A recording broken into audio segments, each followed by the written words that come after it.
ஓம் காளி தேவியே போற்றி போற்றி. ஓம் மகா காளியே போற்றி போற்றி. ஓம் பத்ரகாளி தாயே போற்றி போற்றி. என் அன்பு குழந்தையே, இந்த மங்களகரமான தினத்தில் உங்களது பிரச்சனைகளை எல்லாம் போக்கி நீங்கள் கேட்ட வரங்களை எல்லாம் உங்களுக்கு அள்ளி கொடுத்திட வேண்டும் என்று வந்திருக்கும் உன் தாயை அலட்சியம் செய்து விடாதே என் தங்கமே. என் அன்பு பிள்ளையே, அவசர செய்தியை உன்னிடத்தில் சேர்க்க வந்திருக்கின்றேன். உன் தாய் உனக்கென்று வந்திருக்கின்றேன்.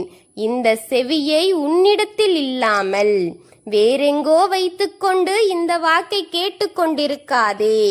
ஏனென்றால் மிகவும் அவசர செய்தி, அதுவும் உன் எதிரியினிடத்தில் இருந்து வந்த செய்தி என் தங்கமே.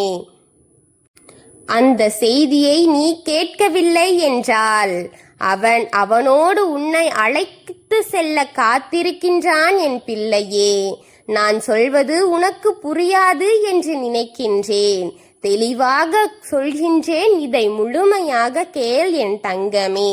நீ கவனமாக கேட்டால் மட்டும்தான் நடக்கப் போவது அனைத்தும் என்னவென்று உனக்கு முழுமையாக தெரியும் என் பிள்ளையே. ஏனோதானோ என்று கேட்டுக்கொண்டிருக்காதே. அவன் இத்தனை நாள் உன்னை அழிக்க வேண்டும் என்று தானே ஓடோடி ஓடோடி அத்தனை செயல்களும் செய்து கொண்டிருந்தான். அவன் உழைத்து கொண்டிருந்தான் உன்னை அழிப்பதற்காக. உன்னை அழிப்பதற்கு எதை செய்தால் என தேடி தேடி அவன் கண்ணில் பட்டதையும் காதில் கேட்டதையும் வைத்து எத்தனை செயல்களை செய்து செய்து உன் வாழ்க்கையை, ஒளிமயத்தில் இருக்கும் உன் வாழ்க்கையை எடுத்து இருளுக்குள் போட்ட எத்தனை வலிகளையும் வேதனைகளையும் உனக்கு கொடுத்து அவன் செய்த செயல்கள் எத்தனை செயல்கள் தங்கமே. உன் வாழ்க்கையை சீரழித்துக் கொண்டிருந்த அவனுக்கு வந்த சீரழிவை உனக்கே திருப்பிவிட வேண்டும் என்றுதான் நினைக்கின்றான் என் தங்கமே. அவன் செய்த பாவங்களுக்கு கிடைத்த வினையை கூட அவன் அனுபவிக்க முடியாதாம். அதையும் கூட உன்னிடத்தில் சேர்த்து விட வேண்டும் என்றுதானே அவன் எண்ணம் இருக்கிறது என்ற எண்ணத்தோடுதான் அவன் இருக்கின்றான். அவன் இப்படிப்பட்ட எண்ணத்தில் இருப்பதனால்தான் உன் தாய் இன்று விலை மதிப்பில்லாத ஒரு பரிசை அவனுக்கு நான் கொடுக்க போகின்றேன். அந்த பரிசை பெறப்போகும் அவன் என்ன நினைக்கிறான் தெரியுமா? நான் மட்டும் இதில் பாதிக்கப்பட்டு விடக்கூடாது, அவனையும் சேர்த்து நான் அழிப்பேன் என்று நினைத்து கொண்டிருக்கின்றான். கை நீட்டி உன்னையும் சொல்லிக் கொண்டிருக்கிறான் பிள்ளையே என்னிடமே. ஏனென்று கேட்டால் எனக்கு எதுவும் தெரியாது, அவன்தான் அத்தனை பாவங்களும் செய்து கொண்டிருக்கிறான், அவனையும் சேர்த்து அழையுங்கள் என்று கூறுகின்றான் பிள்ளையே. அதனால்தான் நான் ஓடோடி வந்திருக்கின்றேன். அவன் வாழ வேண்டும், நீ அழிய வேண்டும் என்று நினைத்து அவன் வாழ்ந்து கொண்டிருக்கிறான். அவன் அழிய போகும் நேரத்தில் நீ வாழட்டும் என்று நினைப்பவன் நான் சொல்கிறது உனக்கு புரிகிறதா தங்கமே? இன்று அவனுக்கு ஒரு மரண யோகம் இருக்கிறது. அந்த மரண யோகத்திலும் தனியாக போக மாட்டானாம். நான் போகும்போது அவனையும் இழுத்துதான் செல்வேன் என்று உன் எதிரி உன்னையும் குறித்து கூறியிருக்கிறான் பிள்ளையே. அவன் தனியாக போக மாட்டானாம். நான் வாழ வேண்டும் என்றுதான் அவனை அழித்தேன். ஆனால் நானே இந்த உலகத்தை விட்டு போகும்போது அவனை மட்டும் வாழ விட்டு போய்விடுவேனா என்று அர்த்தத்தோடு பதிலை கூறிக்கொண்டிருக்கின்றான் தங்கமே. அவனுக்கு வந்த செய்தி என்ன தெரியுமா? அவனுக்கு கிடைத்த பரிசு என்ன தெரியுமா பிள்ளையே? அதை நான் செவிகளால் கேட்கத்தான், அதை உன் செவிகளுக்கு சொல்லத்தான் போகின்றேன். அதையும் நீ கேட்கத்தான் போகின்றாய்.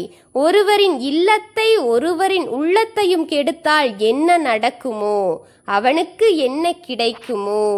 ஒருவரின் வாழ்க்கையை அழித்தால் என்ன கிடைக்குமோ? ஒருவரின் இருந்து எதை பிடுங்க வேண்டும் என்று நினைத்தாலும் என்ன நடக்குமோ? இன்று உறவை பறந்து தான் உறவாக ஆக்கிக் கொண்டிருக்கும் அவனுக்கு என்ன நினைத்தால் என்ன நடக்குமோ? ஒரு குடும்பத்தை சீர்குலைத்து பார்க்க வேண்டும் என்று ஒருவரின் கண்ணீரில் என்னுடைய சந்தோஷம் இருக்கிறது என்று சொன்னவின் கதை என்ன ஆக போகிறது தெரியுமா என்று நீ பார்க்கும் நேரம் நெருங்கிவிட்டது பிள்ளையே. நான் எதற்காக உன்னை தேடி வந்திருக்கின்றேன் தெரியுமா? அவன் சொன்ன விஷயம் நடந்துவிட்டது. அவன் வருகைக்கு உனக்கு திருப்பி விட்டது. நாளை அவனோடு அழைத்து சென்று விட்டான். இன்று அதற்கு உனக்கு எல்லாவற்றையும் செய்து கொண்டிருக்கின்றான் என்று திட்டம் போட்டு காத்திருக்கிறான். அதை இல்லாமல் ஆக்க வேண்டும் என்பதற்காகத்தான் இப்பொழுது உன்னை தேடி ஓடோடி வந்திருக்கின்றேன் செல்வமே. தங்கமே, நீ சற்று கவனமாக இரு. ஏனென்றால் இப்பொழுது ஒரு காற்று திரும்பிவிட்டது பிள்ளையே. இப்போது அவன் பக்கம் வீச தொடங்கி இருக்கிறது. அவன் எந்த புறத்தில் உன்னை தேடி இறை எதை அனுப்பினானோ அது எல்லாம் திசை திரும்பி அவன் பக்கம் திரும்பிவிட்டது பிள்ளையே. அவன் அழியும் நேரம் நெருங்கிவிட்டது பிள்ளையே. இன்னும் சிறிது நேரத்தில் அவனை அழிக்க உன் செவிகளில் கேட்கப் போகிறாய். அவன் அழிந்து விட்டான் என்று. நான் சொன்னதை கேட்டுத்தான் இந்த வாக்கை பார்க்க வந்திருக்கும். அதன்படி நீ இன்று நான் நடத்தி காட்டுவேன் பார். இன்று இரவோடு இரவாக இதை அனைத்தையும் நடத்தி காட்டுவேன் பார்.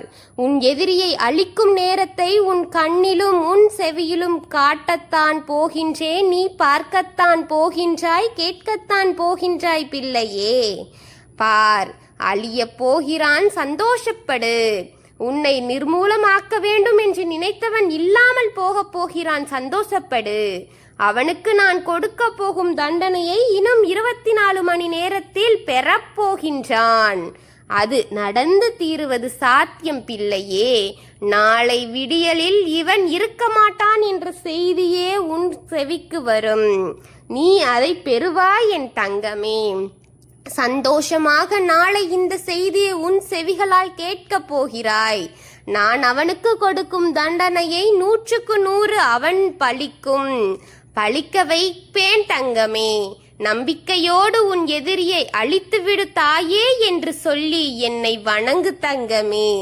அவனை நான் அழித்து கொடுக்கின்றேன். இன்று இரவோடு அவன் இருக்க மாட்டான். உன் எதிரியின் அழிவை உன் காதால் கேட்க, உன் கண்ணால் பார்க்க நம்பிக்கையோடு இந்த தாயை வணங்கு என் தங்கமே. உன் எதிரி அழிக்க என்னென்ன செய்ய வேண்டுமோ அதை அனைத்தையும் உன் தாய் செய்து முடித்து விட்டுத்தான் இப்பொழுது வந்து உன்னிடம் கூறிக்கொண்டிருக்கின்றேன். நம்பிக்கையோடு இந்த தாயை வணங்கும் என் குழந்தைகள் அனைவரின் வாழ்க்கையும் வளத்தையும் நலத்தையும் தருவேன். எத்தனையோ கஷ்டத்தையும் உனக்கு கொடுத்தான், எத்தனையோ புலம்பலையும் உன்னை புலம்ப வைத்தான், எத்தனையோ செயல்களை செய்து உன்னை நிர்மூலமாக்க செய்த அவனை நான் என் பார்வையிலிருந்து விலக்கி விடுவேனா? சத்தியம் விடமாட்டேன் பிள்ளையே. அவனை நிச்சயம் அழித்து தீருவேன் என்று உன் தாய் உனக்கு உறுதியளிக்கின்றேன் பிள்ளையே. அவன் உன்னை எவ்வளவு ஏளனமாக நினைத்தானோ அதைவிட நீ பல மடங்கு பெருகும் நேரம் வந்துவிட்டது. அவன் அழியப் போகிறான் என்ற நற்செய்தி உன் காதில் விழுந்து நீ இன்பமாக இன்றிரவு தூங்க வேண்டும் என்பதற்காக வந்திருக்கின்றேன். நாளை விடியல் உனக்கான விடியலாக இந்த தாய் கொடுக்க போகிறேன் என்ற நம்பிக்கையோடு தூங்கு தங்கமே. அவனை அழிக்கின்றேன். எல்லோரும் என்னை நம்பி இருக்கிறீர்கள் என்பது நான் அறிந்தேன். ஒவ்வொருத்தர் இதை சும்மா என்று நினைத்து கொண்டிருக்கும் அவர்களுக்கு நான் கூறிக்கொள்கின்றேன். ஒவ்வொருவரின் வாழ்க்கை ஒவ்வொரு கஷ்டங்கள் இருக்கின்றது. ஒவ்வொரு நாள் அதை தெரிந்து கொண்டு வந்து பல இன்னல்களை கொடுத்தவர்களுக்கு பலியிடம் செய்யும் பொழுது அனைத்தையும் வந்து கூறிக்கொண்டு உங்களை அதிலிருந்து காத்து கொண்டிருக்கும் இந்த தாயை ஏமாளியாக்கி விடாதீர்கள். பல விதங்களில் பேசாதீர்கள். உங்களுக்கென வந்து உங்கள் வாழ்க்கையை காக்க வந்த என்னை என்னென்ன சொல்கிறீர்கள் என்பதையும் கேட்டுக்கொண்டுதான் இருக்கிறேன். காதில் விழுகிறது தங்கமே. உன் மனதில் நினைப்பது என் காதில் விழுகிறதே. என்ன செய்வது குழந்தையே? எல்லோரும் அவரவர் வாழ்க்கையை பார்க்கத்தானே நான் இத்தனை பாடுபடுகின்றேன். நீங்கள் நலத்துடன் வாழத்தானே உன் தாய் இத்தனை சிரமப்படுகின்றேன். எதற்கென்று நீ நினைத்து கொண்டிருக்கிறாய்? நீ நலமாக இருக்க வேண்டும் என்றுதான் அனுதினம் உனக்கு என்ன நடக்கிறது, என்ன நடக்க போக இருக்கிறது, அவன் என்ன முடிவை எடுத்திருக்கின்றான், என்ன செய்வினையை, என்ன ஏவலை உனக்கு ஏவி விட்டிருக்கிறான் என்பது முதற்கொண்டு உன் தாய் உன்னிடம் வந்து கூறிக்கொண்டிருக்கிறேனே. எதற்கு? உனக்கு நன்மை வந்து சேர வேண்டும், நீ அதில் பாதிக்கப்பட்டுவிடக் கூடாது என நல்ல எண்ணத்துடன் வரும் தாயை நீ உன் மனதில் நினைப்பதெல்லாம் சரியா? கூர் என் தங்கமே, நம்பிக்கையோடு இருக்கும் என் குழந்தைகளுக்கு இது நிச்சயம் பலிக்கும். உன் மனதில் சிறுதுளி அவநம்பிக்கை வந்துவிட்டாலும் இந்த வாக்கு வெறும் வாய்ப்பேச்சாக போய்விடுமோ தவிர அது பலிக்காது தங்கமே. அதனால்தான் கூறுகின்றேன், உன் மனதில் ஆழமான நம்பிக்கையை வை என் மீது. அனைத்தையும் நான் பார்த்து கொள்வேன் என்று முழுமையாக என்னிடம் விட்டுவிடு. இவள் செய்வாளா, இது நடக்குமா என சிறு சந்தேகம் உன் மனதில் தோன்றினாலும் இது வெறும் பேச்சாக போய்விடும் தங்கமே. என் மூச்சு போக உனக்காக நான் உயிர் வாழ்கின்றேன் என்று சொல்லும் இந்த தாய்க்கு நீ செய்யும் கடமை இதுதானா? உன் கடமை இதுதானா? என் குழந்தையே, நீ நலமாக வளமாக இருப்பாய். நான் என் ஆசீர்வாதங்களை உனக்கு பெற்று கொடுத்து கொண்டே இருப்பேன். அவன் அழியும் செய்தியை நீ கேட்டு நீ நலமாக இருக்க வேண்டும் என்றுதான் வந்தேன். உனக்கு நலத்தை விரும்பி நான் காத்திருக்கின்றேன் தங்கமே. ஓம் காளி தேவியே போற்றி போற்றி. ஓம் மகா காளியே போற்றி போற்றி. ஓம் பத்ரகாளி தாயே போற்றி போற்றி. ஓம் பைரவக்காளி தேவியே போற்றி போற்றி. வாழ்க வளமுடன்.